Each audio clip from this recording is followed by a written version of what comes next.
अस्सलामु अलैकुम रहमतुल्लाहि व बरकातुहू। मुहतरम नाज़रीन व सामीन, आज हम आप लोगों को बतला देंगे चूहे भगाने के लिए एक बेहतरीन तावीज़।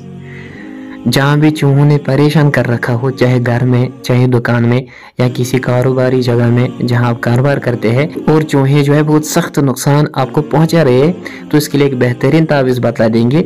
सबसे पहले आपको एक सफ़ेद कागज़ लेना है और उस कागज़ पे सूरह तब्बत यदा अबी लहब व तब तमाम लिखनी है। और लिखने के बाद उसके बाद ये जो आप स्क्रीन पर अल्फाज देख रहे हैं, इन तमाम अल्फाजात को सूरह तब्बत यदा के बाद लिखना है। और लिखने के बाद उस जगह लटका देना है जहाँ चूहे परेशान करते हैं, तो इंशाअल्लाह ताला एक भी चूहा नहीं रहेगा वहाँ, तमाम चूहे वहाँ से भाग जाएंगे और आपके जो भी चीज़ है, जो भी सामान है, उसकी हिफाजत रहेगी। अल्लाह ताला हमें हर शर से महफूज फरमाए, आमीन।